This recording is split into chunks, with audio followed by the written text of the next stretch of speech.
मुंशी प्रेमचंद की कहानी गृहदाह। सत्याप्रकाश के जन्मोत्सव में लाला देव प्रकाश ने बहुत रुपए खर्च किए थे। उसका विद्यारंभ संस्कार भी खूब धूमधाम से किया गया। उसके हवा खाने में कोई एक गाड़ी, छोटी सी गाड़ी थी। शाम को नौकर उसे टहलाने ले जाता था। एक नौकर उसे पाठशाला पहुंचाने जाता। दिन भर वहीं बैठा रहता और उसे साथ लेकर घर आता। कितना सुशील होनहार बालक था। गोरा मुखड़ा, बड़ी बड़ी आंखें, ऊंचा मस्तक, पतले पतले लाल अधर भरे हुए पांव। उसे देखकर साहसा मुंह से निकल पड़ता था, भगवान इसे जिला दे, प्रतापी मनुष्य होगा। उसकी बल बुद्धि की प्रखरता पर लोगों को आश्चर्य होता था। नित्य उसके मुख चंद्र पर हंसी खेलती रहती थी। किसी ने उसे हट करते या रोते नहीं देखा।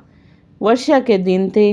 देव प्रकाश पत्नी को लेकर गंगा स्नान करने गए। नदी खूब चढ़ी हुई थी, मानव नाथ की आंखें हों।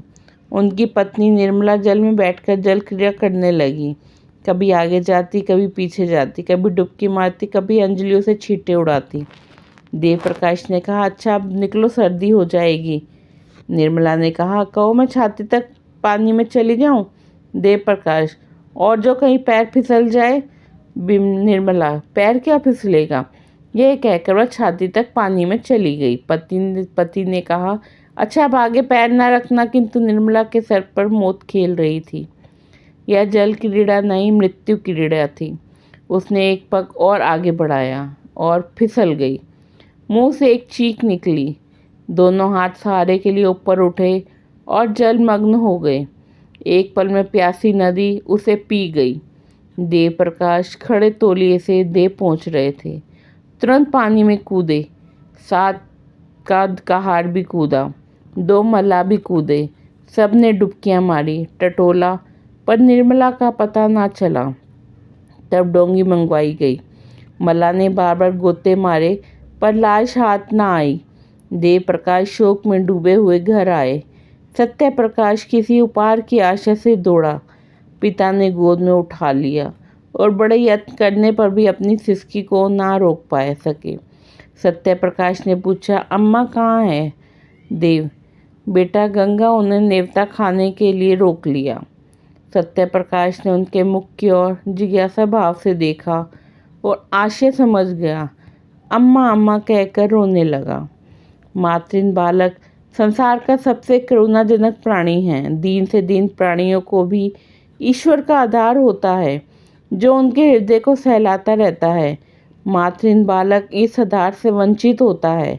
माता ही उसके जीवन का एकमात्र आधार होती है। माता के बिन वह पंखहीन पक्षी है। सत्य प्रकाश का एकांत से प्रेम हो गया। अकेला बैठा रहता। वृक्षों में उसे कुछ कुछ सहानुभूति का अज्ञात अनुभव होता था, जो घर के प्राणियों से उसे ना मिलती थी। माता का प्रेम था तो सभी प्रेम करते थे। माता का प्रेम उठ गया तो सभी निष्ठुर हो गए। पिता की आंखों में भी वह प्रेम ज्योति ना रही। दरिद्र को कौन भिक्षा देता है? 6 महीने बीत गए। सहसा एक दिन उसे मालूम हुआ, मेरी नई माता आने वाली हैं। दौड़ा पिता के पास गया और पूछा, क्या मेरी नई माता आएंगी? पिता ने कहा, हाँ बेटा, वे आकर तुम्हें प्यार करेंगी। सत्य, क्या मेरी ही माँ स्वर्ग से आ जाएंगी? देव, हाँ वही माता आ जाएंगी।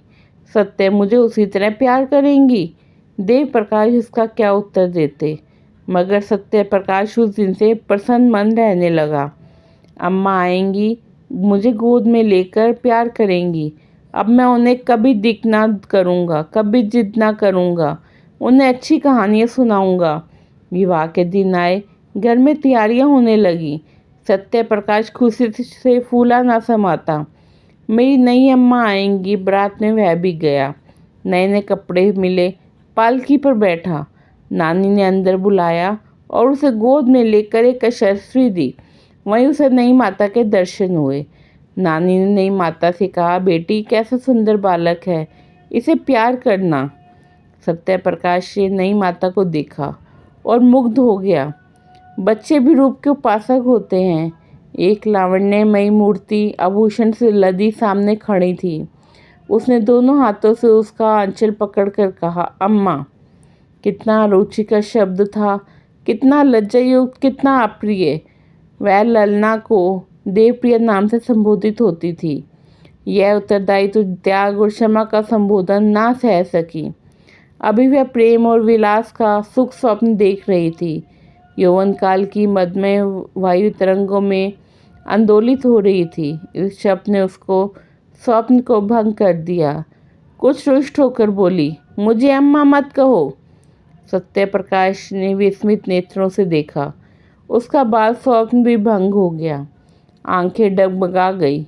नानी ने कहा, बेटी देखो, लड़के का दिल छोटा हो गया। वह क्या जाने क्या कहना चाहिए। अम्मा कह दिया तो तुम्हें कौन सी चोट लग गई। देवप्रिया ने कहा, मुझे अम्मा ना कहे। सोत का पुत्र माता की आंखों में क्यों इतना खटकता है, इसका निर्णय आज तक किसी मनोभाव के पंडित ने नहीं किया। हम किस गिनती में हैं। देवप्रिया जब तक गर्भिणी ना हुई, वह सत्यप्रकाश से कभी कभी बातें करती, कहानियाँ सुनाती, किंतु गर्भिणी होते ही उसका व्यवहार कठोर हो गया और प्रसव काल ज्यों ज्यों निकट आता था, उसकी कठोरता बढ़ती ही जाती थी। जिस दिन उसकी गोद में एक चांद से बच्चे का आगमन हुआ, सत्यप्रकाश खूब उछला कूदा और स्वर्गगृह में दौड़ता हुआ बच्चे को देखने गया। बच्चा देवप्रिया की गोद में सो रहा था। सत्यप्रकाश ने बड़ी उत्सुकता से बच्चे को माता की गोद से उठाना चाहा कि सहसा देवप्रिया ने सरोज स्वर में कहा, खबरदार, इसे मत छूना तो कान पकड़कर उखाड़ लूंगी। बालक उल्टे पांव लौट आया और कोठे की छत पर जाकर खूब रोया। कितना सुंदर बच्चा है, मैं उसे गोद में लेकर बैठता तो कैसा मजा आता। मैं उसे गिराता थोड़े ही, फिर उन्होंने क्यों मुझे झिड़क दिया। भोला बालक क्या जानता था कि इस छिड़की का कारण माता की सावधानी नहीं, कुछ और ही है। एक दिन शिशु सो रहा था। उसका नाम ज्ञान प्रकाश रखा गया था। देवप्रिया स्नानगृह में थी। सत्यप्रकाश चुपके से आया और बच्चे का ओढ़ना हटाकर उसे अनुराग में नेत्रों से देखने लगा। उसका जी कितना चाहा कि उसे गोद में लेकर प्यार करूं, पर डर के मारे उसने उसे उठाया नहीं, केवल उसके कपोलों को चूसने लगा। इतने में देवप्रिया निकल आई। सत्यप्रकाश को बच्चे को चूमते देखकर आग हो गई। दूरी से डांटा, हट जा वहाँ से। सत्यप्रकाश माता की दीन नेत्रों से देखता हुआ बाहर निकल आया।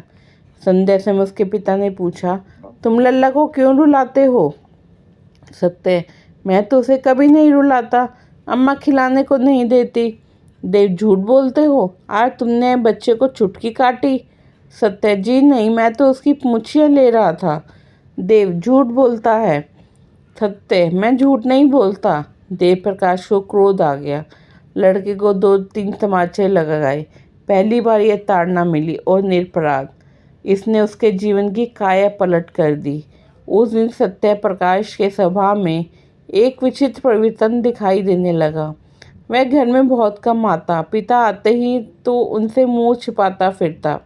कोई खाना खाने को बुलाने आता तो चोरों की भांति दुबका हुआ जाकर खा लेता।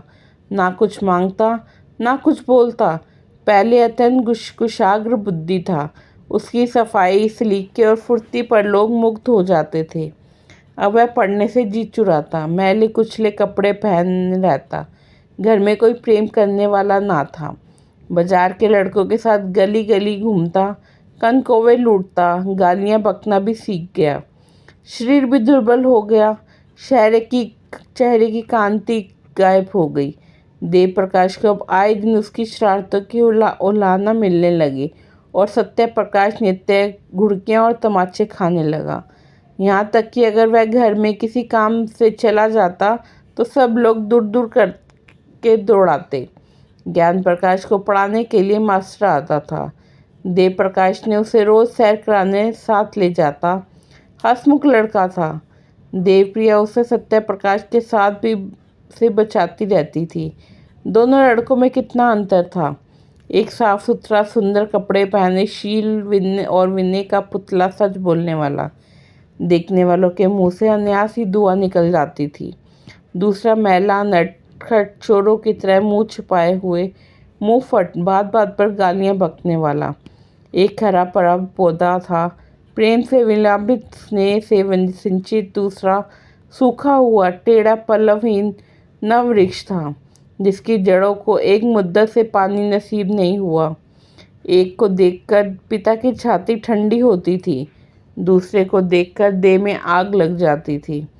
आश्चर्य ये था कि सत्यप्रकाश को अपने छोटे भाई से लेश मात्र भी ईर्ष्या न थी। अगर उसके हृदय में कोई कोमल भाव शेष रह गया था तो वह अपने भाई के प्रति स्नेह था।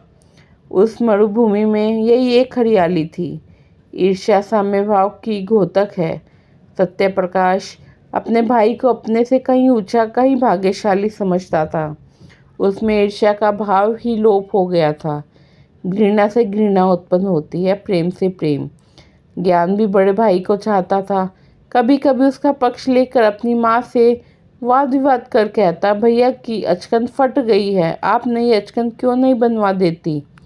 माँ उत्तर देती, उसके लिए वही अचकन अच्छी है, अभी क्या, कभी तो वह नंगा फिरेगा। ज्ञान प्रकाश बहुत चाहता था कि अपनी जेब खर्च से बचाकर कुछ अपने भाई को दे, पर सत्य प्रकाश इसे स्वीकार न करता था। वास्तव में जितनी देर वह छोटे भाई के साथ रहता, उतनी देर उसे एक शांतिमय अनुभव होता। थोड़ी देर के लिए वह सद्भावों के साम्राज्य में विचरने लगता। उसके मुख में कोई भद्दी और अप्रिय बात ना निकलती। एक क्षण के लिए उसकी सोई हुई आत्मा जाग उठती। एक बार कई दिन तक सत्य प्रकाश मदरसे में ना गया। पिता ने पूछा, तुम आजकल पढ़ने क्यों नहीं जाते? क्या सोच रखा है कि मैंने तुम्हारी ज़िंदगी भर का ठेका ले रखा है? सत्य, मेरे ऊपर जुर्माने और फीस के कई रुपए हो गए हैं। जाता हूँ तो दर्जे से निकाल दिया जाता हूँ। देव, फीस क्यों बाकी है? तुम तो महीने महीने ले लिया करते हो। सत्य, आए दिन चंदे लगा करते हैं, फीस के रुपए चंदे में ही दे दिए। देव, और जुर्माना क्यों हुआ? सत्य, फीस न देने के कारण। देव, तुमने चंदा क्यों दिया? सत्य, ज्ञानू ने चंदा दिया तो मैंने भी दिया। देव, तुम ज्ञानू से जलते हो? सत्य, मैं ज्ञानू से क्यों जलने लगा? यहाँ हम और वह दो हैं, बाहर हम और वह एक समझे जाते हैं।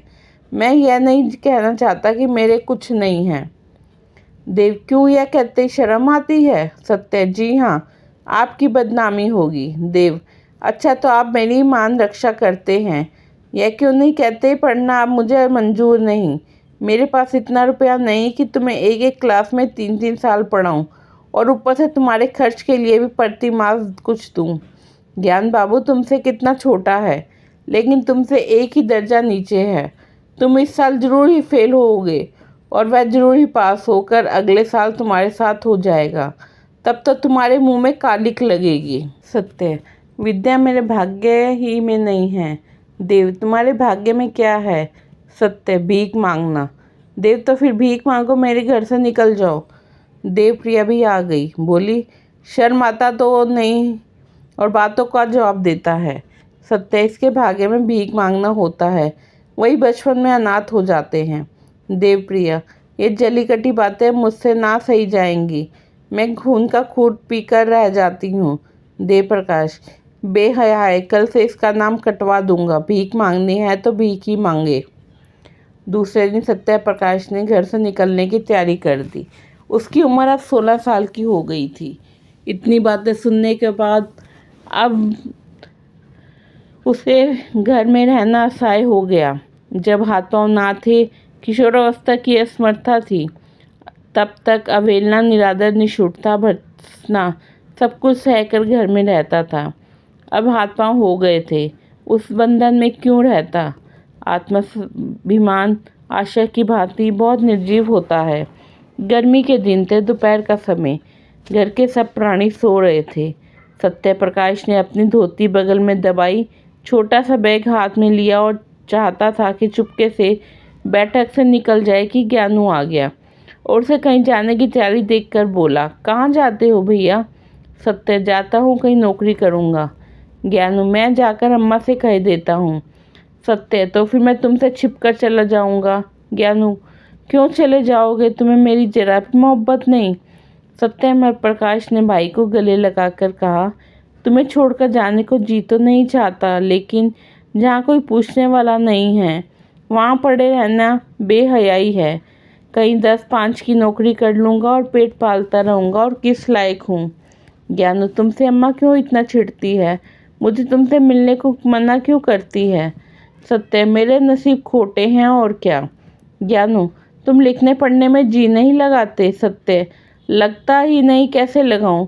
जब कोई परवाह नहीं करता तो मैं भी सोचता हूँ यही ना होगा, ठोकर खाऊंगा बला से।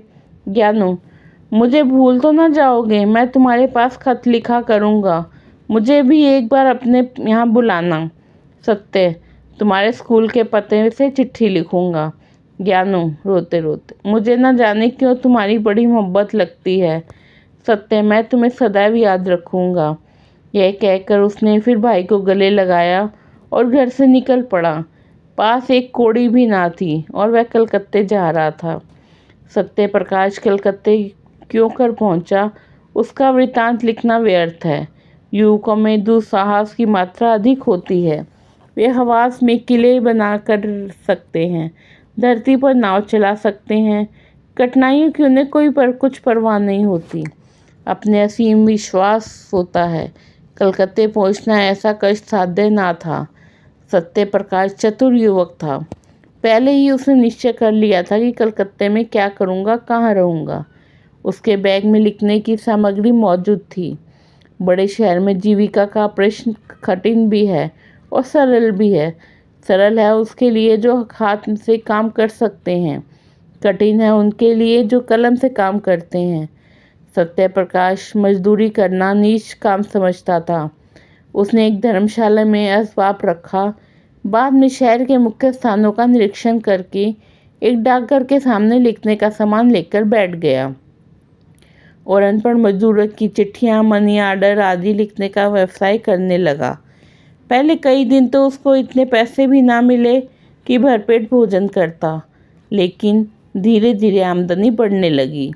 वह मजदूरों से इतने विनय के साथ बात करता और उनके समाचार इतने विस्तार से लिखता कि बस वे पत्र को सुनकर बहुत प्रसन्न होते। अशिक्षित लोग एक ही बात को 2-2, 3-3 बार लिखाते हैं। उनकी दशा ठीक रोगियों सी होती है, जो वैद्य से अपनी व्यथा और वेदना का वृतांत कहते नहीं थकते। सत्य प्रकाश सूत्र को व्याख्या का रूप दे कर मजदूरों को मुक्त कर देता था। एक संतुष्ट होकर जाता तो अपने कई अन्य भाइयों को खोज लाता।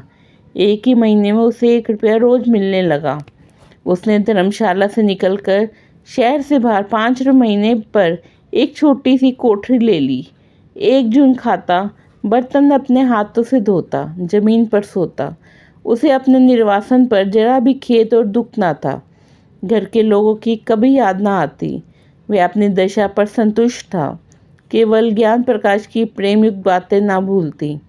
अंधकार में यही एक प्रकाश था। विदाई का अंतिम दृश्य आंखों के सामने फिरा करता। जीविका से निश्चिंत होकर उसने ज्ञान प्रकाश को एक पत्र लिखा।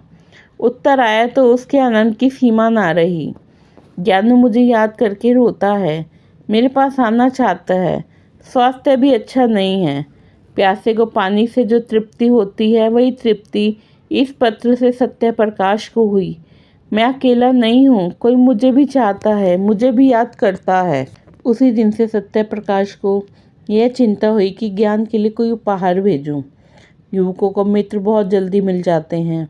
सत्य प्रकाश को भी कई युवकों से मित्रता हो गई थी। उनके लिए कई बार सिनेमा देखने गया, कई बार बूटी, भंग, शराब, कबाब की भी ठहरी। आईना, तेल, कंघी का शौक भी पैदा हुआ। जो कुछ पाता उड़ा देता। बड़े वेग से नैतिक पतन और शारीरिक विनाश की ओर दौड़ा चला जाता था। इस प्रेम पत्र ने उसके पैर पकड़ लिए। उपहार के प्रयास ने इस दुर्व्यसनों को तिरोहित करना शुरू किया। सिनेमा का चस्का छूटा। मित्रों को हीले हवाले करके टालने लगा। भोजन भी रूखा सूखा करने लगा। धन संचय की चिंता ने सारी इच्छाओं को परास्त कर दिया। उसने निश्चय किया कि अच्छी सी घड़ी भेजूं। उसका दाम कम से कम 40 रुपये होगा। अगर 3 महीने तक एक कौड़ी का अपव्यय ना करूं तो घड़ी मिल सकती है। ज्ञानू घड़ी देखकर कैसा खुश होगा। अम्मा और बाबूजी भी देखेंगे, उन्हें मालूम हो जाएगा कि मैं भूखों नहीं मर रहा हूँ। किफ़ायत की धुन में बहुधा दिया बाती भी ना करता। बड़े से बड़े काम करने चला जाता और सारा दिन 2-4 पैसे की मिठाई खाकर काम करता रहता। उसके ग्राहकों की संख्या दिन दूनी होती जाती थी। चिट्ठी पत्री का अतिरिक्त अब उसने तार लिखने का भी अभ्यास कर लिया था। 2 ही महीने में उसके पास 50 रुपये एकत्रित हो गए और जब घड़ी के साथ सुनहरी चेन का पार्सल बनाकर ज्ञानू के नाम भेज दिया तो उसका चित्त इतना उत्साहित था कि मानो किसी निसंतान पुरुष का बालक हुआ हो। घर कितनी कोमल, पवित्र और मनोहारी स्मृतियों को जागृत कर देता है। यह प्रेम का निवास स्थान है। प्रेम ने बहुत तपस्या करके यह वरदान पाया। किशोरावस्था में घर माता पिता, भाई बहन, सुख की सहेली के प्रेम को याद दिलाता है। प्रौढ़ावस्था में गृहिणी और बाल जीवन के प्रेम की। यही वह लहर है जो मानव जीवन मात्र को स्थिर रखता है, उसे समुद्र की बेगुती लहरों में बहने और चट्टानों से टकराने से बचाता है। यही वह मंडप है जो जीवन को समस्त विघ्न बाधाओं से सुरक्षित रखता है। सत्यप्रकाश का घर कहाँ था? वह कौन सी शक्ति थी जो कलकत्ते के विराट प्रलोभनों से उसकी रक्षा करती थी? माता का प्रेम, पिता का स्नेह, बाल बच्चों की चिंता नहीं, उनका रक्षक, उद्धारक, उनका परितोषक केवल ज्ञान प्रकाश का स्नेह था। उसी के निमित्त वह एक एक पैसे की किफ़ायत करता था। उसी के लिए वह कठिन परिश्रम करता था और धनोपार्जन के नए नए उपाय सोचता था। उसे ज्ञान प्रकाश के उपत्र से मालूम हुआ कि इन दिनों देव प्रकाश की आर्थिक स्थिति अच्छी नहीं है।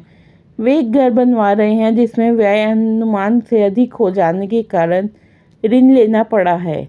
इसीलिए अब ज्ञान प्रकाश को पढ़ाने के लिए घर पर मास्टर नहीं आता। तब से सत्य प्रकाश प्रति माह ज्ञानू के पास कुछ न कुछ अवश्य भेज देता था। वह अब केवल पत्र लेखक ना था, लिखने के सामान की एक छोटी सी दुकान भी उसने खोल ली थी। इससे अच्छी आमदनी हो जाती थी। इस तरह 5 वर्ष बीत गए। रसिक मित्रों ने जब देखा कि अब वह हत्थे नहीं चढ़ता तो उसके पास आना जाना ही छोड़ दिया। संध्या का समय था। देव प्रकाश अपने मकान में बैठे देवप्रिया से ज्ञान प्रकाश के विवाह के संबंध में बात कर रहे थे। ज्ञानू अब 17 वर्ष का सुंदर युवक था। बाल विवाह के विरोध होने पर भी देव प्रकाश अब इस शुभ मुहूर्त को ना टाल सकते थे, विशेषतः जब कोई महाशय 50,000 रुपये दाय देने का प्रस्तुत हो। देव प्रकाश: मैं तो तैयार हूँ, लेकिन तुम्हारा लड़का भी तो तैयार हो। देवप्रिया: तुम बातचीत पक्की कर लो, वह तैयार हो ही जाएगा। सभी लड़के पहले नहीं करते हैं। देव: ज्ञानू का इनकार केवल संकोच का इनकार नहीं है, वह सिद्धांत का इनकार है। वह साफ साफ कह रहा है कि जब तक भैया का विवाह ना होगा मैं अपना विवाह करने को राजी नहीं हूँ। देवप्रिया: उसकी कौन चिल्लावे? वहाँ कोई खैली रख ली होगी, विवाह क्यों नहीं करेगा? वहाँ कोई देखने गया जाता है। देव: रख ली होती होगी तो तुम्हारे लड़के को 40 रुपये महीने ना भेजता और ना वे चीज़ें ही देता जो पहले महीने से अब तक बराबर देता चला आता है। ना जाने क्यों तुम्हारा मन उसकी ओर से इतना मैला हो गया है। चाहे वह जान निकाल कर भी दे दे, लेकिन तुम ना पसीजोगी। देवप्रिया नाराज होकर चली गई।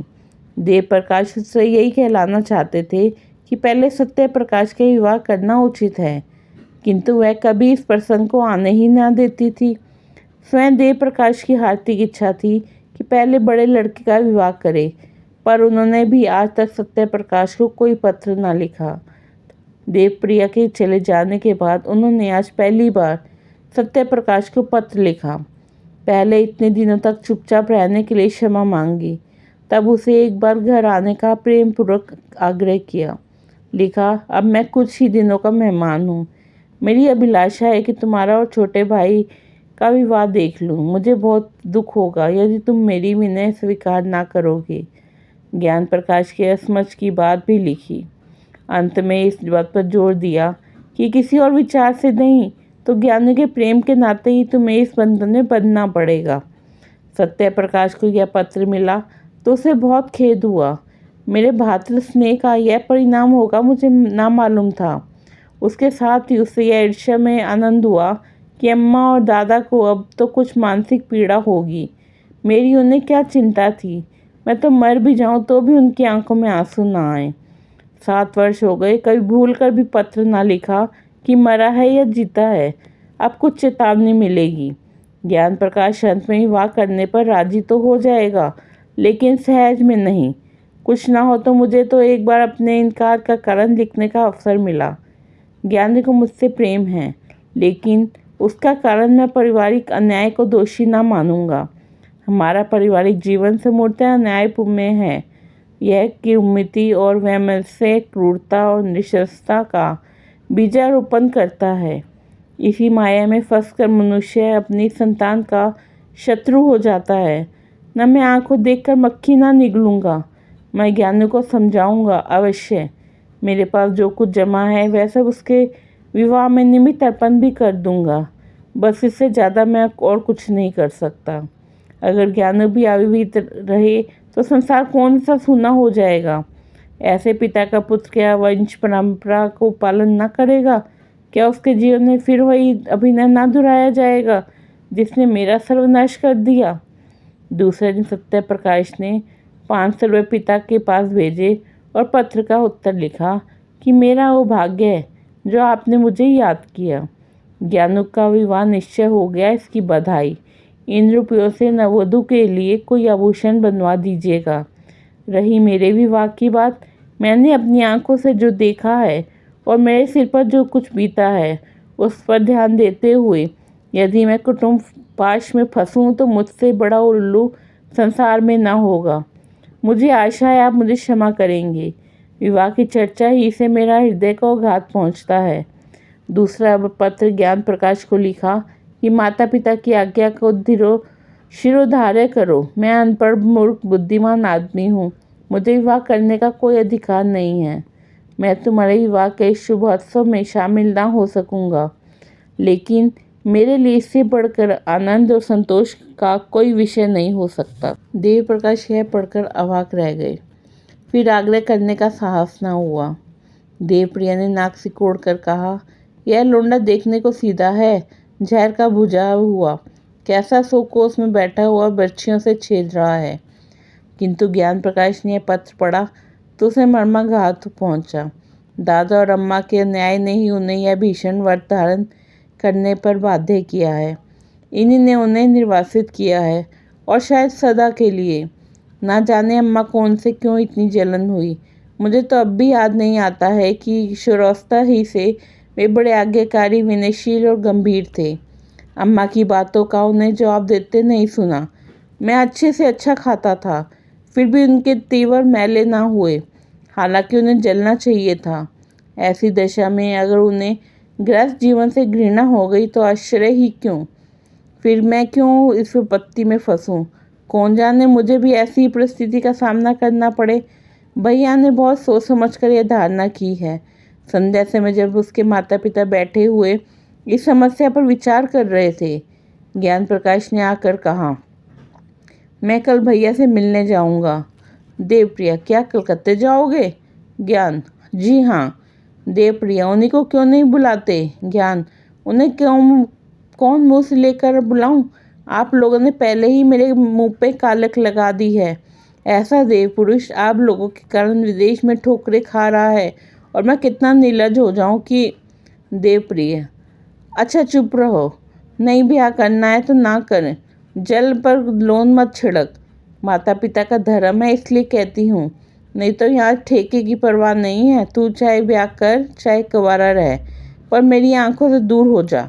ज्ञान, क्या मेरी सूरत से भी घृणा हो गई?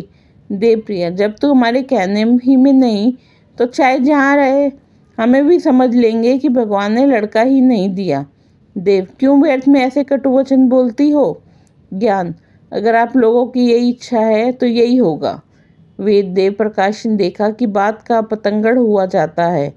ज्ञान प्रकाश को इशारे से टाल दिया और पत्नी के क्रोध को शांत करने की चेष्टा करने लगे, मगर देवप्रिया फूट फूट कर रो रही थी और बार बार कहती थी, मैं इसकी सूरत नहीं देखूंगी।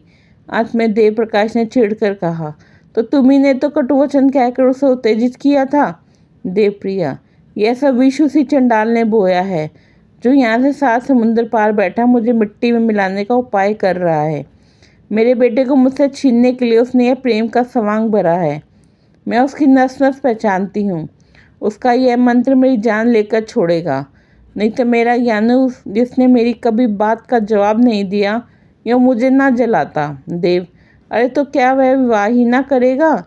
अभी गुस्से में अनाप शनाप बक गया है, जरा शांत हो जाएगा तो मैं समझा कर राजी कर दूंगा। देवप्रिया मेरे हाथ से निकल गया। देवप्रिया की आशंका सत्य निकली। देवप्रकाश ने बेटे को बहुत समझाया, कहा तुम्हारी माता ही शोक से मर जाएगी, किंतु कुछ असर ना हुआ। उसने एक बार नहीं करके हाँ ना की। निदान पिता भी निराश होकर बैठ गए। 3 साल तक प्रति वर्ष विवाह के दिनों में यही प्रश्न उठता, पर ज्ञान प्रकाश अपनी प्रतिज्ञा पर अटल रहा। माता का रोना धोना निष्फल हुआ। हाँ, उसने माता की एक बात मान ली, मैं भाई से मिलने कलकत्ता ना गया। 3 साल में घर में बड़ा परिवर्तन हो गया। देवप्रिया की 3 कन्याओं का विवाह हो गया। अब घर में उसके सिवा कोई स्त्री ना थी। सूना घर उसे फाड़े खाता था। जब वह नैराश्य और क्रोध से पागल हो जाती तो सत्य प्रकाश को खूब जी भरकर कोसती, मगर दोनों भाइयों में प्रेम पत्र व्यवहार बराबर होता रहता था। देव प्रकाश का स्वभाव में एक विचित्र उदासीनता प्रकट होने लगी। उन्होंने पेंशन ले ली थी और प्राय धर्म ग्रंथों का अध्ययन किया करते थे।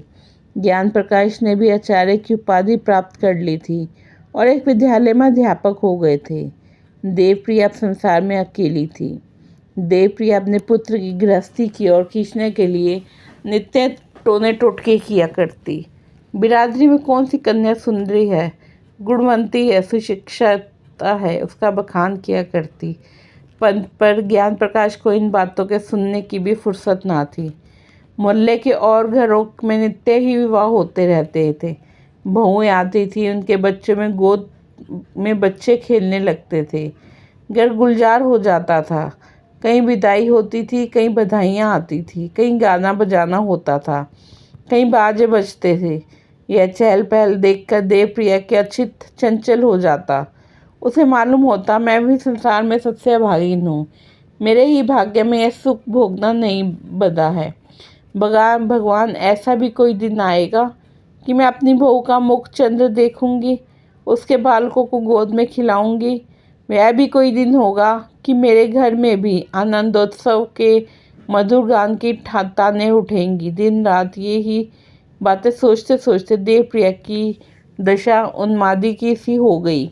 आप सत्य प्रकाश को कोसने लगती, वही मेरे प्राणों का घातक है।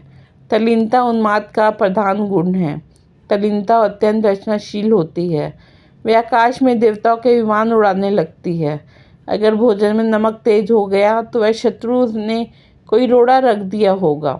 देवप्रिया को अब कभी कभी धोखा हो जाता था कि सत्य प्रकाश घर में गया है, वह मुझे मारना चाहता है, सत्य प्रकाश को विष खिलाई देता है।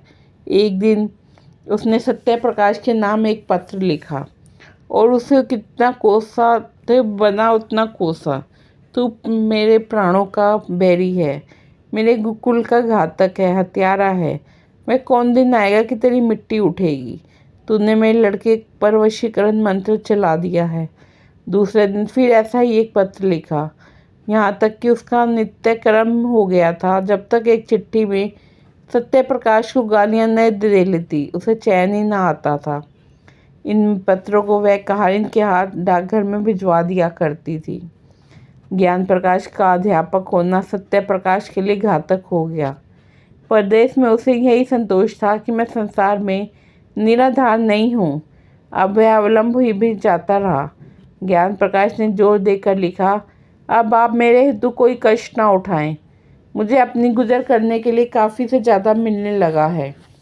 यद्यपि सत्य प्रकाश की दुकान खूब चलती थी, लेकिन कलकत्ते जैसे शहर में एक छोटे से दुकानदार का जीवन बहुत सुखी नहीं होता। 660-70 रुपये की मासिक आमदनी होती ही क्या है। अब तक जो कुछ बचाता वह वास्तव में बचत ना थी, बल्कि त्याग था। एक वक्त रूखा खाकर एक तंग आद्र कोठरी में रहकर 25-30 रुपये बच रहते थे। अब दोनों वक्त भोजन करने लगा, कपड़े भी जरा साफ पहनने लगा मगर थोड़े ही दिनों में उसके खर्चे में औषधियों की एक मद बढ़ गई। फिर वही पहले की ही सी दशा हो गई। बरसों तक शुद्ध वायु, प्रकाश और पुष्टिकर भोजन से वंचित रहकर अच्छे से अच्छा स्वास्थ्य भी नष्ट हो जाता है। सत्य प्रकाश को भी अरुचि, मंदाग्नि आदि रोगों ने आ घेरा। कभी कभी ज्वर भी आ जाता था। युवावस्था में आत्मविश्वास होता है, किसी अवलंब की परवाह नहीं होती। विपरीत दूसरों का मुंह ताकती है, आश्रय ढूंढती है। सत्य प्रकाश पहले सोता तो एक ही करवट में सवेरा हो जाता। कभी बाजार से पूड़ियाँ लेकर खा लेता, कभी मिठाइयों पर टाल देता। पर अब रात को अच्छी तरह नींद ना आती। बाजारी भोजन से घृणा होती। रात को घर आता तो थक कर चूर चूर हो जाता। उस वक्त चूल्हा जलाना, भोजन पकाना बहुत अखरता। कभी कभी अपने अकेलेपन पर रोता। रात को जब किसी तरह नींद ना आती तो उसका मन किसी से बातें करने को लालियत होने लगता। परवाह निशान अंधकार के सिवा और कौन था। दीवालों के कान चाहे हों, मुंह नहीं होता। इधर ज्ञान प्रकाश के पत्र भी अब कम आते थे, और वे भी रूखे। उनमें अब हृदय के सरल उद्गारों का लेश भी ना था। सत्य प्रकाश अब भी वैसे ही भाव में पत्र लिखता था, पर एक अध्यापक के लिए भावुकता कब शोभा देती है। शनै शनै सत्य प्रकाश को भ्रम होने लगा कि ज्ञान प्रकाश भी मुझसे निष्ठुरता करने लगा। नहीं तो क्या मेरे पास 2-4 दिन के लिए आना असंभव था। मेरे लिए तो घर का द्वार बंद है, पर उसे कौन सी बाधा है। उसे गरीब का क्या मालूम कि यहाँ ज्ञान प्रकाश ने माता से कलकत्ते ना जाने की कसम खा ली है। इस भ्रम ने उसे और भी हताश कर दिया।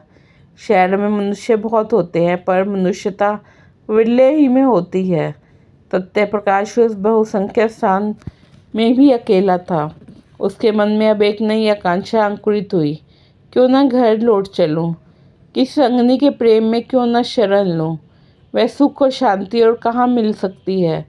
मेरे जीवन के निराशा अंधकार को और कौन ज्योति अलौकिक कर सकती है। वह इस आवेग को अपनी संपूर्ण विचार शक्ति से रोकता।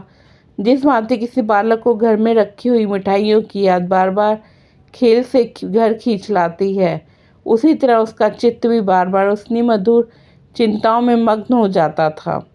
वह सोचता, मुझे विधाता ने सब सुख से वंचित रख दिया है, नहीं तो मेरी दशा ऐसी हीन क्यों होती। मुझे ईश्वर ने बुद्धि ना दी थी, क्या मैं श्रम से ही जी चुराता था। अगर बालपन में ही मेरे उत्साह और अभिरुचि पर तुषार ना पड़ गया होता, मेरी बुद्धि शक्तियाँ का गला घोट ना दिया गया होता, तो मैं आज आदमी होता। पेट पालने के लिए इस विदेश में ना पड़ा रहता, नहीं तो मैं अपने ऊपर ही अत्याचार ना करूँगा। महीनों तक सत्य प्रकाश के मन और बुद्धि में यह संग्राम होता रहा। एक दिन वह दुकान से आकर चूल्हा जलाने जा रहा था कि डाकिये ने पुकारा। ज्ञान प्रकाश के सिवा उसके पास और किसी के पत्र न आते थे। आज ही उसका पत्र आ चुका था। यह दूसरा पत्र, क्यों किसी अनिष्ट की आशंका हुई। पत्र लेकर पढ़ने लगा। एक क्षण में पत्र उसके हाथ से छूटकर गिर गया और वह सर थाम कर बैठ गया कि जमीन पर ना गिर पड़े। यह देवप्रिया की शुक लेखनी से निकला हुआ जहर का प्याला था, जिसने एक पल में संज्ञाहीन कर दिया, जिसकी सारी मर्मरतक व्यर्था, क्रोध, निष्कर्ष, कृतज्ञता, ग्लानि केवल एक ठंडी सांस में समाप्त हो गई। वह जाकर चारपाई पर लेटा रहा। मानसिक व्यथा आँख ही में पानी हो गई। हाँ, सारा जीवन नष्ट हो गया। मैं ज्ञान प्रकाश का शत्रु हूँ। मैं इतने दिनों से केवल उसके जीवन को मिट्टी में मिलाने के लिए प्रेम का स्वांग कर रहा हूँ। हे भगवान, इसका तुम ही साक्षी हो। दूसरे दिन फिर देवप्रिया का पत्र पहुँचा। सत्य प्रकाश ने उसे लेकर फाड़ डाला। पढ़ने की हिम्मत ना पड़ी। एक ही दिन पीछे तीसरा पत्र पहुँचा। उसका भी वही अंत हुआ। फिर वह एक नित्य का कर्म हो गया। पत्र आता और फाड़ दिया जाता, किंतु देवप्रिय का अभिप्राय बिना पढ़े ही पूरा हो जाता था। सत्य प्रकाश के मर्म स्थान पर एक चोट और पड़ जाती थी। 1 महीने का भीषण हार्दिक वेदना के बाद सत्य प्रकाश को जीवन से घृणा हो गई। उसने दुकान बंद कर दी, बाहर आना जाना छोड़ दिया, सारे दिन खाट पर पड़ा रहता। वे दिन याद आते जब माता पुचकार कर गोद में बिठा लेती और कहती, बेटा। पिता भी संध्या समय दफ्तर से आकर गोद में उठा लेते और कहते भैया। माता की संजीव मूर्ति उसके सामने आ खड़ी होती। ठीक वैसे ही जब वह गंगा स्नान करने गई थी, उसकी प्यार भरी बातें कानों में आने लगती। फिर वह दृश्य सामने आ जाता जब उसने नववधु माता को अम्मा कहकर पुकारा था। तब उसके क्रूर कठोर शब्द याद आ जाते। उसके कठोर से भरे हुए विकराल नेत्र आंखों के सामने आ जाते। उसे अब अपना सिसक सिसक कर रोना याद आ जाता। फिर स्वर्गगृह का दृश्य सामने आता। उसने अब कितना प्रेम से बच्चे को गोद में लेना चाहा था। तब माता के वज्र के हिस्से शब्द कानों में गूंजने लगते। हाय, उसी वज्र ने मेरा सर्वनाश कर दिया। फिर ऐसी कितनी ही घटनाएं याद आती। अब बिना किसी अपराध के माँ डांट बताती। पिता का निर्दय निष्ठुर व्यवहार याद आने लगता। उनका बात बात पर त्योरियां बदलना, माता के विद्यावादों पर विश्वास करना। हाय, मेरा सारा जीवन नष्ट हो गया। तब वह करवट बदल लेता और फिर वही दृश्य आंखों में फिरने लगते। फिर करवट बदलता और चिल्लाकर कहता, इस जीवन का अंत क्यों नहीं हो जाता। इस भांति पड़े पड़े उसे कई दिन हो गए। संध्या हो गई थी कि सहसा उसे द्वार पर किसी के पुकारने की आवाज़ सुनाई पड़ी।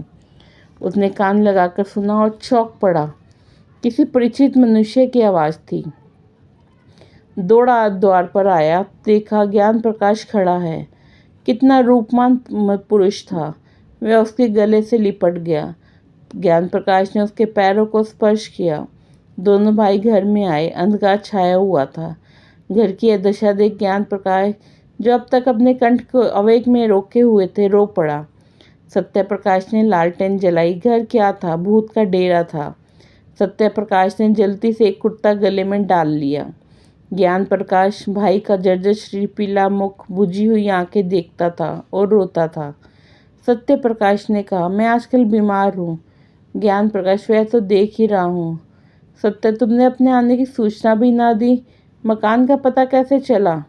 ज्ञान, सूचना तो दी थी, आपको पत्र ना मिला होगा। सत्य, अच्छा, हाँ दी होगी, पत्र दुकान में डाल गया होगा। मैं इधर कई दिनों से दुकान नहीं गया, घर पर ही सब कुशल है। ज्ञान, माता जी का देहांत हो गया। सत्य, अरे क्या वे बीमार थी? ज्ञान, जी नहीं, मालूम नहीं क्या खा लिया। उधर उन्हें उन्माद सा हो गया था। पिताजी ने कुछ कटु वचन कहे थे, शायद इसी पर कुछ खा लिया। सत्य, पिताजी तो कुशल से हैं। ज्ञान, हाँ, अभी मरे नहीं हैं। सत्य, अरे क्या बहुत बीमार हैं? ज्ञान, माता ने विष खा लिया तो वे उनका मुंह खोल कर दवा पिला रहे थे। माता जी ने जोर से उनकी 2 उंगलियां काट ली। वहीं विष उनके शरीर में पहुंच गया। तब से सारा शरीर सूज आया है। अस्पताल में पड़े हुए हैं। किसी को देखते हैं तो काटने दौड़ते हैं। बचने की आशा नहीं है। सत्य, तब तो घर ही चौपट हो गया। ज्ञान, ऐसे घर को सबसे बहुत पहले चौपट हो जाना चाहिए था। तीसरे दिन दोनों भाई प्रातःकाल कलकत्ते से विदा होकर चल दिए।